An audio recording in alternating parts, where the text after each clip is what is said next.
Welcome to The Explainer. Today we're looking at a car that doesn't just run on electricity, it actually creates its own. Yeah, you heard that right. We're talking about a concept that could make charging stations a thing of the past. Seriously, just think about that for a second.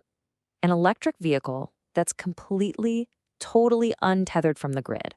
No more hunting for a charger, no more plugging it in overnight. Just a car that literally refuels itself just by driving. Well, that incredible idea is the whole dream behind this new concept vehicle. It's called the Monterrey Negra X, or a bit easier to say, the MRN X. And okay, at first glance, the MRN X, it looks like a supercar straight out of a sci-fi movie. I mean, you can just see how every single line is designed to cut through the air. The body's made from these super advanced lightweight composites.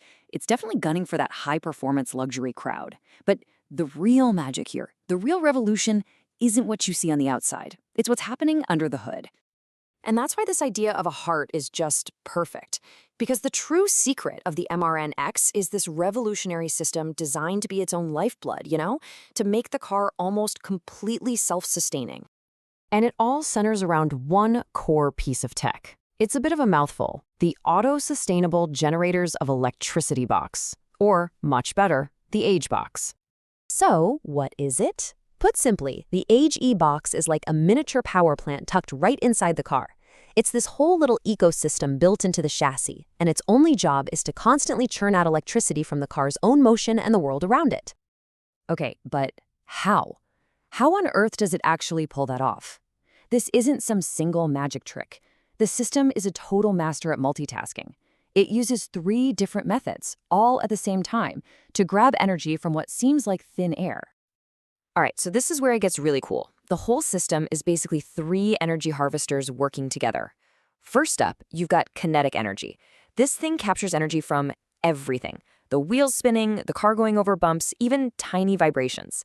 Then there's the thermal part. This is so clever. It generates power just from the temperature difference between, say, hot mechanical parts and the cool air rushing by.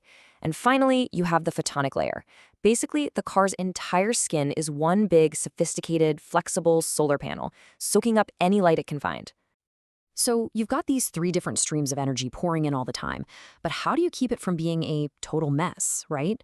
A chaotic jumble of power? Well, that's where the brains of the operation come in. This is the Energy Integration Matrix, or EIM, and it's basically the AI brain of the whole system. Think of it like a conductor of an orchestra. It's constantly watching how you drive. Are you on a rough road? Boom, it pulls more from the kinetic system. Is it a super sunny day? It'll prioritize the photonic layer. We're talking thousands of little decisions every single second, all to squeeze out every last drop of energy. And it's not just about making the power, it's about storing it too. The MRNX totally rethinks this.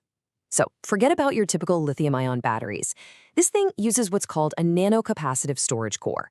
Instead of a slow, steady chemical process, just picture these layered disks that can soak up energy and then release it in these insane lightning-fast bursts. That's how you get that instant pin-you-to-your-seat acceleration that you expect from a supercar. So what's the bottom line here? What's the big promise? Well, the claim is that this technology could slash the need for plug-in charging by up to 85%. Let that number sink in. 85%. And that 85%, that's not just some stat. If they can actually pull that off, it completely changes what we even mean when we say autonomous vehicle. We always think of autonomy as self-driving. This is about being self-powering. This is the end game, really, what the designers are calling a fully autonomous circular energy loop. In other words, a car that literally feeds itself. No more plugs, no more charging stations, no help from us needed. It just takes care of its own power, period. And this quote just nails the philosophy behind the whole MRNX idea. It's about totally flipping the script. Instead of the car being this thing that just sucks power from the grid, the world itself, the motion, the heat, the light, that becomes the fuel. Now look, we have to remember this is still a concept, right? But it leaves you with this massive question. What happens if our cars stop being just consumers of energy and become mobile power plants? What if, instead of just taking from the grid, millions of these things started feeding power back into it? It's an idea that could totally reshape not just how we drive, but our entire energy future.